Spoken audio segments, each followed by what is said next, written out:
Welcome everybody to another Startup Canada Women Entrepreneur webinar. Today we're going to be talking about using design thinking to shift your business. And I think this is such a timely topic. Nilofer is a close partner to Startup Canada physically, works out of our office space, which is great, and facilitates design thinking sessions with organizations across Canada, internationally, and has been a really incredible resource for Startup Canada and for many organizations. So we're thrilled to have her on our webinar series today. She's the CEO at Spring2 Innovation, is the organization providing, as I said, consulting and training services. And she's also the 2014 recipient of the Ottawa Business Journal 40 Under 40, an award recipient from Women in Communications and Tech, and also a TEDx Ottawa speaker. So definitely qualified to be speaking on today's topic.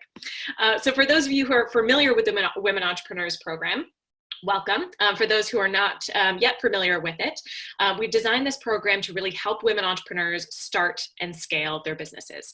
So we have pivoted to digital programming, as many organizations have, but these webinars are really to support our community, ask questions with subject matter experts, and support the entrepreneurship community during this unprecedented time. So we really encourage asking questions that are specific to your organization, getting a sense of the challenges that you're facing, and using these experts as you try to pivot and navigate the challenges that you're facing at present.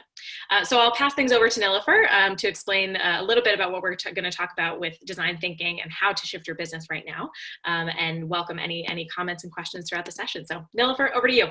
Thanks, Kayla. Welcome everybody. Thanks for joining. So my name's Nilofer. I'm going to talk to you about using design thinking to shift your business. If you don't know what design thinking is yet, we'll get into that shortly. I want to chat a little bit about some of the changes that have been happening slowly in our lives. And so an example that I use of how much has changed over the years is the car industry. And so a few months ago, my car broke down and I actually had to borrow my parents' 1997 Honda Civic. And it was really fascinating to see how much the car industry and cars themselves had changed over the last 20 plus years. And so, for example, you can see the door handles, you have to pull on them. It's the lock you have to push down to lock it yourself. The windows are adjusted manually. And you can't see, but at the very bottom right, it doesn't show up in this picture, but there was actually a stack of maps as well too.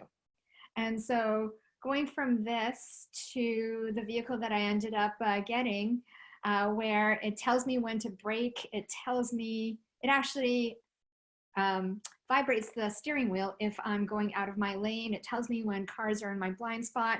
There's a lot that has changed in cars and in driving just over the last 20 plus years. And so things have gradually been shifting, but some things have happened faster than we thought they would. And so if you think back to the time before iPhones, does anybody know when the first iPhone became available?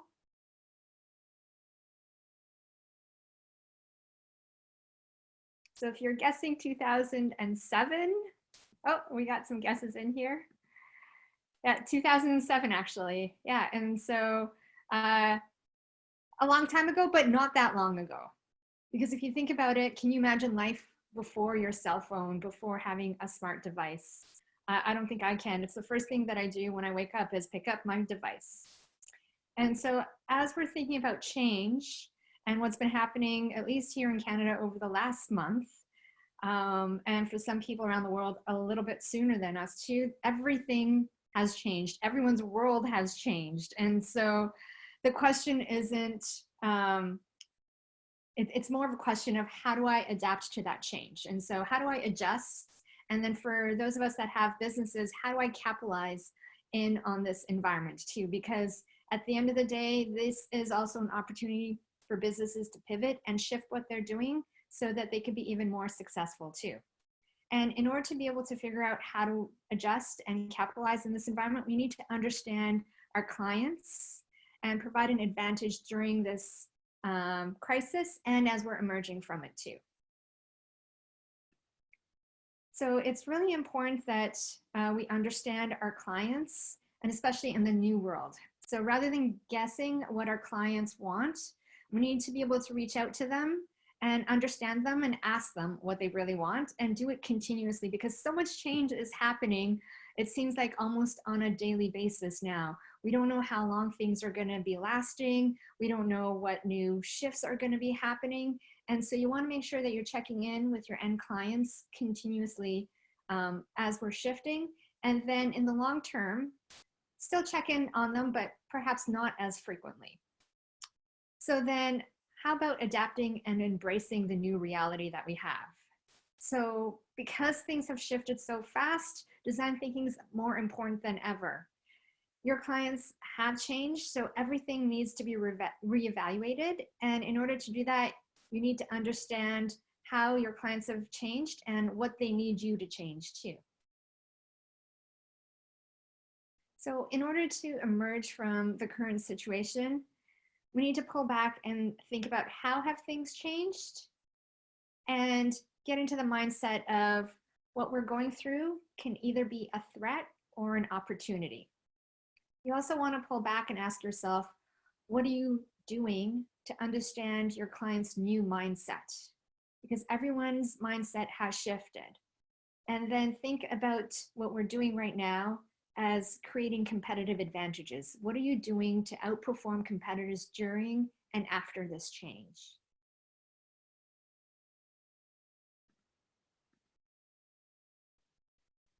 So resilience is something that has been talked about a little bit more recently.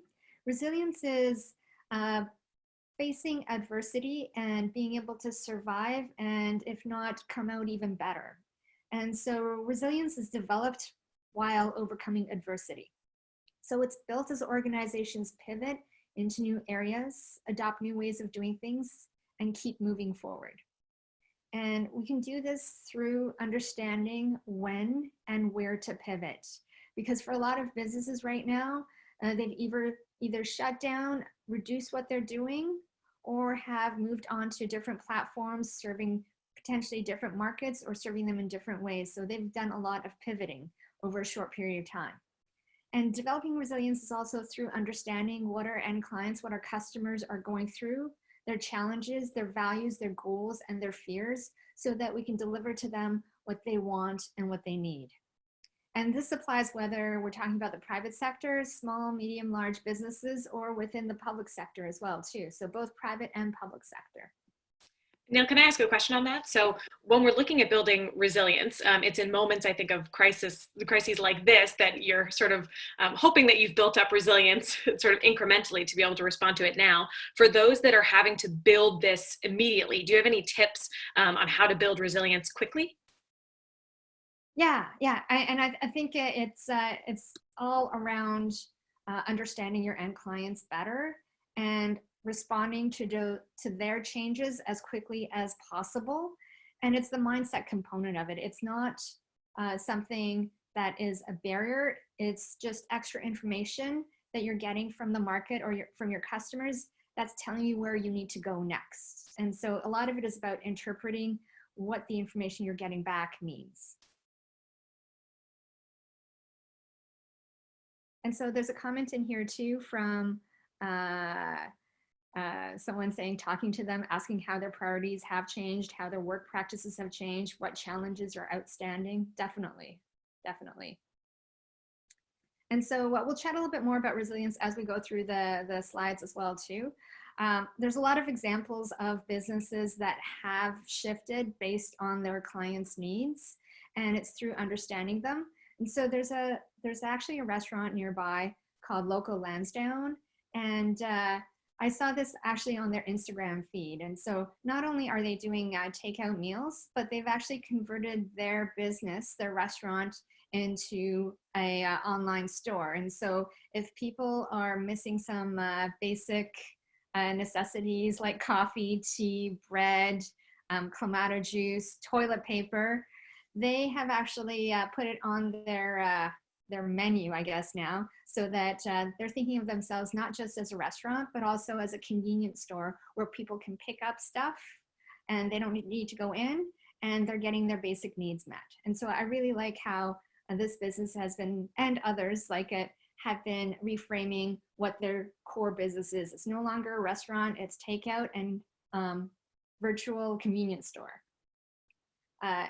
Netflix Party has been a big part of some of the shifts that are going on too. And so for those that haven't used this, it's a way to view shows, Netflix shows together with friends and family. There's even a section on the right-hand side where you can put in comments so that you guys can watch movies all together. So these two are really great examples of how businesses have been responding to clients' needs and the shift in their needs. And so as we're talking about shifting and you're looking at your businesses, consider whether or not you've shifted enough to go at the speed that things are changing. And things are changing extremely fast right now. And so it's okay if you're not going quite at the same speed that things are shifting, but making sure that you're trying to watch how things are shifting, the speed that they're shifting at, and what your end clients are looking for. So we need to change the way we think about and how we do things in order to keep up with the change of shifts that are happening right now. So for those that don't know as much about design thinking is about understanding your end users, your clients' needs better in order to discover what their real problems are. And why design thinking? Not only just to understand the end users better, but to also understand their problems better and then develop solutions for the real problems that they have rather than what we think their problem really is. Design thinking also involves a lot of reframing. So pulling back and thinking about what are some of the biases or barriers that are getting in our customers' way as well as in our way. And so when I think about reframing, I think back to an example that I had with a friend of mine a few years ago. She messaged me right before a long weekend and asked if I wanted to go away with her. And she lives in Toronto, so I don't get as much time to spend with her. So I automatically said, yeah, I'd love to go away with you. And so she texts back and says, what about Budapest? And in my head, I'm thinking, that's Hungary, right? And then I automatically think, no. And then I think about what is the response that I want to give back to her as to a reason as to why I don't want to go. And I think, okay, the cost is going to be expensive. The flight is going to be expensive. The hotel is going to be expensive. And she responds back and says, actually, I found a really great flight on Air Canada Rouge. And I found a fantastic Airbnb close to everything. And in my head, I'm thinking, okay, why else can't I go?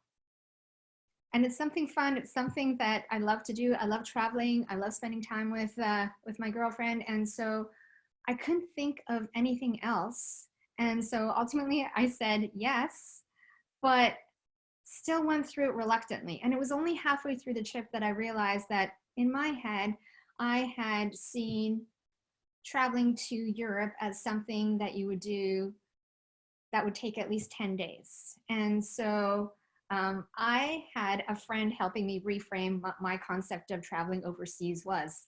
It no longer had to be 10 days. It could be just a few days because that's the amount of time that we have right now. And as we're thinking about what we're going through, there's a lot of reasons why businesses or customers are having a hard time reframing. And the better we know our customers, the better we're able to understand how they want things reframed and how we ourselves can reframe how we're thinking to make sure that we're shifting at the same speed that our life is shifting right now. So when we're thinking about reframing, you want to consider your mindset as you're reframing. What are you thinking? What are you feeling? Are you seeing this as an opportunity or is it a threat? What's the value you want to provide to your customers? And so when we think about businesses, usually we want to provide a product or a service. And if you're already providing a product and a service, has the value that you're creating and providing shifted? And we'll touch on that in a second. And then also consider what you're offering. Do you still want to keep offering what you've always been offering? And then consider how you're offering it. So as an example, we do a lot of in-person training. And we've shifted all of our training from in-person to virtual now. And I've seen a lot of businesses and organizations shifting more to virtual conferences, virtual meetings. And so think about what you're offering and how you're offering it.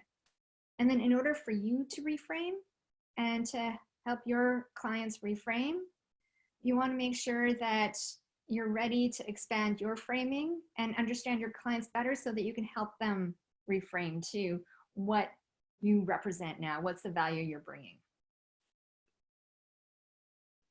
Any questions so far? Feel free to write in the chat. And so we've seen a lot of businesses, I'm sure you guys have been watching quite closely as well. We've seen a lot of businesses doing some reframing. There's a company out of Perth on the left-hand side that makes gin that's reframed their business, and they've started now making hand sanitizers. And then the company on the right-hand side is a organization that normally makes clothes and sells clothing, and they've shifted and started creating masks in some of their facilities. And then in their messaging, communications, and website, they also provide instructions on how to make masks. There's even more shifting and reframing that's going on. Even dating has changed. And so there's an application called Coffee Meets Bagel, and now they're helping their clients who can't meet in person now get ready for virtual dates. And they're helping them because, first of all, they want to keep people maintaining the use of their platforms, but also they want to help their end clients, their customers, understand how they need to shift in order to be able to make sure that they can continue to date while we are in this interesting, different time frame. So as you're thinking about your business and reframing, think about how you can reframe what you do, how you do it, and who you're providing your services to. So for example, we saw the company that switched from alcohol beverages to hand sanitizer. So rather than thinking of yourself as an alcohol beverage organization, you're more of a chemical company. And so what can you do with the resources that you have to meet the needs of your current and potential clients? For restaurants, going from restaurant to a corner store where you're providing supplies for pickup, or I've seen some restaurants too donating food to frontline workers. So rather than value in terms of revenue and profit, they're actually providing value to the community. And then think about what else you could be doing. For example, there could be an increase in gas stations that are going from self-serve to full service, and at the same time being able to provide grocery pickup. And so think about what's happening in the world. Think about what people are needing more, how their behavior has shifted, so that you can actually understand how you can reframe your business. A lot of the time when we have businesses, there's a number of outcomes we want to have. The number one for most businesses is to generate revenue. And so as you're thinking about design thinking, you want to make sure that you're thinking about the type of outcome that you want to have. And in order to figure out the outcome you want to have, you need to have an initial problem. So right now, for a lot of us, as we're looking to shift, the problem is that our customers' behavior has changed. And for a lot of us, revenues or profits have gone down. And so what we want to do is increase sales or increase revenues. That's our problem. And our measures of success, how will we know that we're successful at the end of this? And that's by knowing that we've increased our revenue or maintained our clients. However you want to measure the success of solving your problem. And then also think about what's the value that you want to be providing to your clients and what's the value that they actually want. So when you combine problem, measures of success, and value, it's all to be able to feed into the outcome that you're trying to create. So when we're looking at design thinking at Spring2, we have a couple of extra steps in front of the traditional design thinking methodology. Traditional design thinking, you have the Empathize, defining the problem, coming up with ideas, prototyping, and testing. With us, we also put in the front an understanding of what your initial problem is. And for us, in today's session, we're looking at how our clients are shifting. And then the second step is measures of success. And because we're all businesses, how can we increase revenues, or how can we maintain revenues or profits as we're moving forward? So another way of looking at the previous diagram, so this is sort of a roadmap, a journey that you can go through. Another way of looking at it is through this diagram. So oftentimes within organizations and us in our personal lives, we're really good at coming up with solutions. And so we jump into ideation mode, coming up with ideas right away. Sometimes, especially in businesses, we have to pull back a little bit and think about what's the actual problem we're trying to solve. With design thinking, you pull back even more. It's who are the people that we're trying to serve, we're trying to create products and services for, and understand them even better before we even define what the problem is.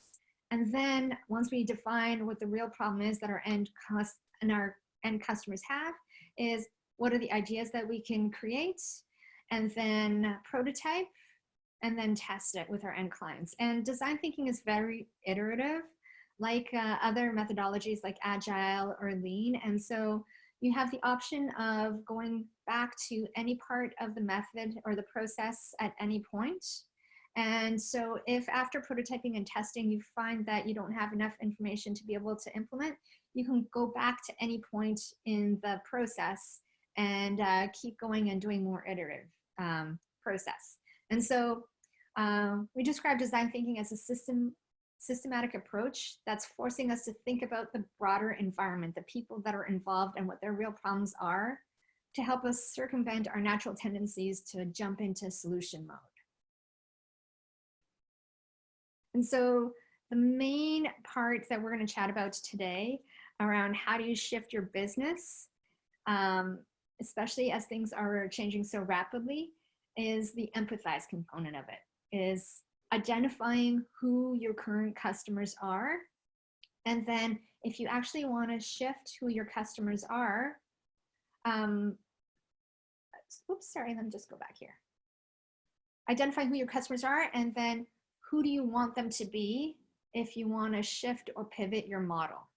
And so a lot of the time for businesses, you already know who your current customers are, but because the environment has shifted so much, perhaps there's another segment of or a different type of client that you want to go after. So you also want to understand that market better too. Understanding what's happening to your clients, and then understanding what their goals, challenges, values, and fears are, as well as what they're saying, what they're doing, what they're thinking, and what they're feeling as we're going through this. And so I'll go into that a little bit later too.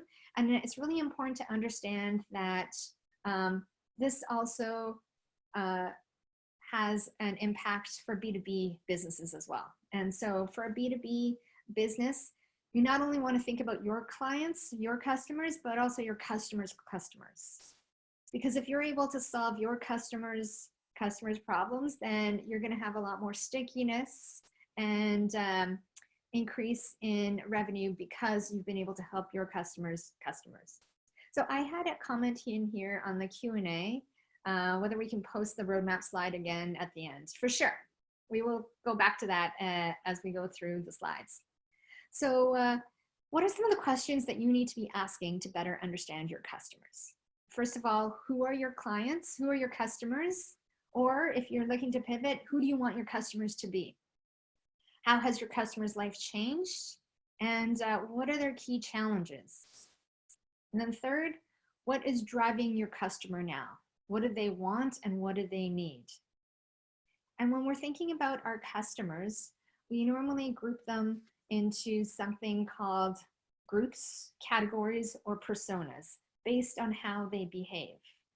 And so here's an example of a customer persona template that we sometimes use. We think about who are the different types of customers that we have. And so if we're looking at something like Tim Hortons, we look at the type of customers that they have. Usually when you go to a Tim Hortons and you look around, who are the customers that are in there? It's usually, you'll find some students in there, high school students, university students. Those are two different personas. You might find some senior citizens. That's a third type of persona. Especially if it's near the downtown area, you'll have a lot of office workers coming in. Or if you're thinking about a Tim Hortons as you're traveling, say, between Ottawa and Toronto, you'll have a lot of commuters. Again, a different category of persona. We want to understand each type of group, so each persona type, and then from that understanding, be able to figure out whether or not we pivot or how we service them even better. And so, for example, let's take high school students. What you want to do is, as they're interacting with your business, and so our example was at Tim Hortons, what are their goals? What are their challenges? What are their values? What are their fears? What are their expectations? And what are their measures of success? And once we understand that, we'll be able to better address their needs from that understanding. And so we want to understand also their age range, their gender, the amount of disposable income they have, where they're located. And so if we take a look at high school students before March, and then now, it's going to be different. And so if you've already done this for your business before we came into the current environment that we're in, think about redoing it for your customers now. And so the goals, challenges, values, and fears for our high school persona will have shifted quite a bit. And so it's really important to go back and take a look at each different type of customer that you have and understand them even better. And so we have a question, Nilofer, about that, and looking at sort of the interview side of things. If you don't have this information yourself, how can we interview our clients when everyone is so overloaded these days? We can create a hypothesis perhaps, or maybe you can expand on that now. Yeah, and so we do a lot of hypotheses. It's actually really fascinating. Right now we're doing this for our own business too, is we're looking at what are the different personas, and then we're hypothesizing. And then we're actually going back to some of our past clients and asking them what they think about what we've created. I think the best way is to actually talk to them. And I totally understand that people are overloaded. The important thing is to keep it as short and succinct as possible, and to have at least 3 people that you're talking to, interviewing, in order to understand that group a little bit better. And so this one persona is going to represent the whole group. So it's really important to understand who are the different people that are in that group and get the different perspectives, so that you're having a better holistic understanding of that persona. And you're right, it is really hard. We've had it with some of our clients too. We can sense the stress and the pressure and the anxiety that's happening right now too. And it's actually fascinating when we do talk to folks and we ask them what they're looking for, what their needs are. They actually appreciate it.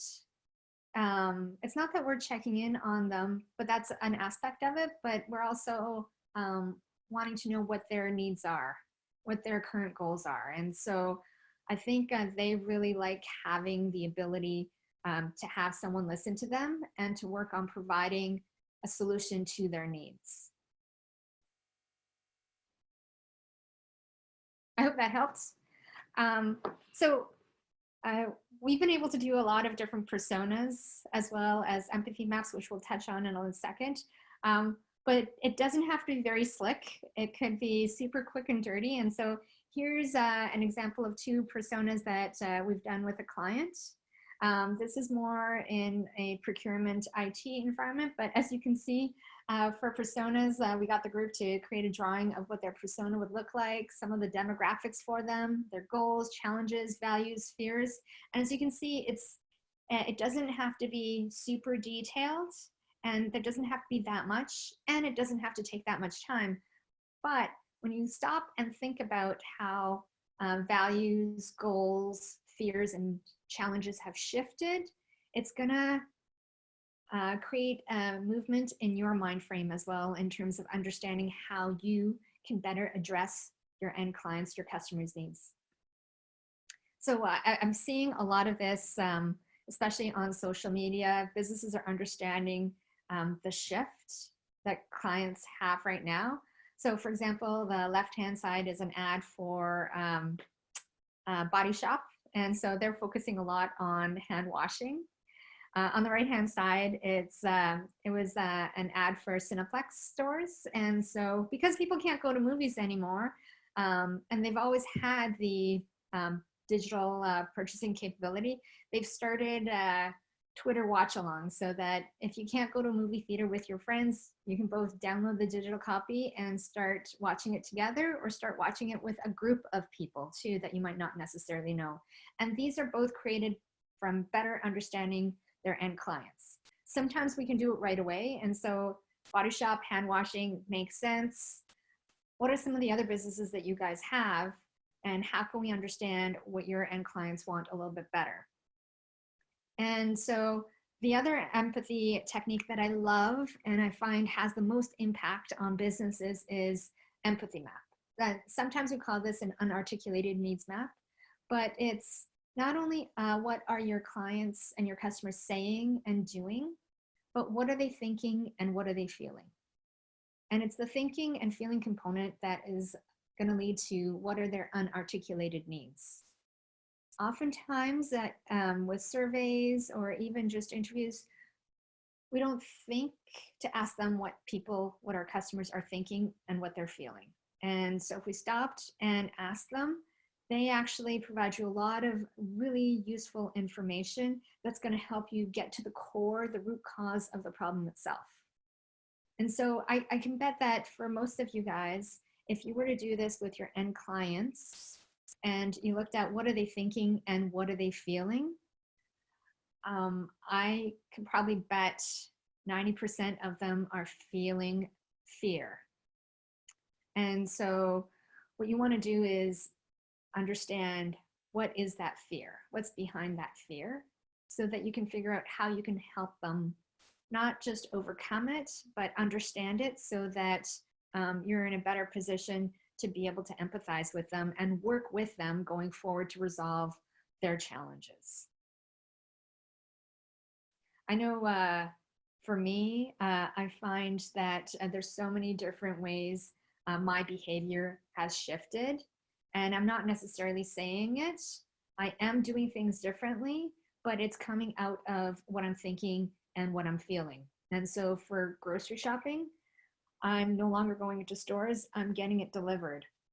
And so what am I saying? I don't want to go into the stores. What am I doing? Purchasing it online. What am I feeling? I'm feeling scared to go into the stores, but also feeling thankful that somebody is able to bring it to my door. What am I thinking? Honestly, sometimes I think I don't care how much it costs. I just want to make sure that I have groceries available. And so as you do this with your end clients, understand what they're thinking and feeling is going to help you understand how, when, and where to pivot to. I think, and going back to that slide, is this an exercise that people could do internally with their teams to understand what they're thinking, saying, feeling, and doing that could be differently, or that could be happening differently across different team structures? Yeah, absolutely. Thanks for the question, Kayla. Yeah, we do this a lot within organizations too, for the teams to understand one another. And it is super helpful because oftentimes people are thinking and feeling the same within the group or amongst groups, and they don't realize that they think and feel the same way too. And especially as we're doing this, even within our training, we're doing it. And again, people from different organizations, different levels, they're thinking and feeling the similar things as they're going through all the shifts that we're all going through all at the same time very quickly. And so if you guys are thinking about, well, what do I need to do to implement design thinking in my organization? What are 3 things that you can do to better understand your customers? Is first of all, identify who your customers are. What are the groups? What are the different types of customers that you have? And then if you're looking to make a shift, who do you want them to be? And then the second step is to understand, talk to your customers, understand how their life has changed, what are their challenges, values, goals, fears, and expectations now as we're all going through the changes and trying to stay at home, trying to stay safe. What are they now thinking? And the best way to know that is through understanding them better. And then the third step is to empathize. Try to get at your customers' unarticulated needs. What are they thinking? What are they feeling? What are they saying? What are they doing? So if you can identify, understand, and empathize, you're most of the way towards being able to know where to pivot, how to pivot, and who to pivot to. And so there's a good question in here on not all changes are going to be driven by the consumer, and also it'll be forced by budget constraints. Absolutely, that will be imposed. That will impose revisiting customers, selecting markets, and geographies. Yeah, definitely. And so not everything is going to be driven by the customer. There's going to be a lot of changes in terms of the budgets that are going to be available, the budget constraints too. And so that's even a better reason to understand your clients and your customers better, is so that you can focus in on what their real problem is. So I often think about times when I've been working in companies in the past and have wanted to give customers anything and everything that I thought was useful to them. But then when you actually go in and talk to your customers and ask them what are the one or two things that they really, really want that would make them happy, often it was different than what I thought. And that's why it's so important to go talk to your customers and find out what are the one or two things that they really want. Make sure that they get that. And then other things are a bonus, but it's more important than ever when there are budget constraints to understand what your end clients really, truly want. I hope that helped. And so I'm just closing off and we'll leave folks some more time to ask questions too, as you guys are thinking about the shifts and changes that we're going through right now. Understand that design thinking is a competitive advantage. The better you know who your clients are, how they behave, how their behavior has changed, the better position you are to emerge from this even more successfully and have a competitive advantage over others. And there's a question in here too. Yeah, do you guys have any other questions for me? Like I mentioned earlier, we do virtual training sessions. We have 1-day and 5-day virtual training sessions. And if you have any questions around how you can shift and how can you understand your end clients better, please feel free to reach out. You can go on our website, spring2innovation.com, or you can reach out to us through social media, Twitter, Facebook, LinkedIn. What are some questions that are on your mind that you want to talk through or want some clarifications around? Yeah, I can kick one off, Anila. First, so when we think of unconscious bias, my goodness, I know that's a part of design thinking workshops, sort of uncovering these biases. What are you seeing right now that you're sort of uncovering through these workshops that you're doing digitally? Are there any biases that are coming up that you weren't anticipating or that you're seeing post COVID-19? Unconscious biases that I'm seeing right now, and so. I think it's really fascinating. Some of the workshops that we've seen and some of the training that we've done, we assume that what's happening right now is all negative. There's some positive things that have been coming out too. In one of the sessions, people, we were actually doing personas of teleworkers, and it's fascinating. A lot of them saw advantages of the current environment too, not just being able to spend time at home, but not commuting, not spending as much money. And so we're assuming that it's negative impact, and there is a lot. There is a lot of negative impact, but sometimes there are positive impacts too. We often have unconscious biases that we don't even realize. And so that's why I find it really helpful to, first of all, try to do this on your own. So try to think about who are your personas, develop those personas and the empathy maps, and then go and talk to your end clients and see what they have to say, and then compare the two to figure out where your unconscious biases are. It's always surprising and really enlightening, because it gives you a shift in mindset and also helps you understand how you might be able to shift your end client's mindset as well too. Fantastic. So we've got a couple other questions. So how does an owner stay positive when hearing this doom and gloom from the potential customer and from our government? How can we stay positive and maybe use design thinking to showcase some opportunities? Yeah, definitely a great question. So, so within our businesses and the businesses that we're working with, having that connection and going back to understanding and thinking about why you're doing what you're doing really helps us out.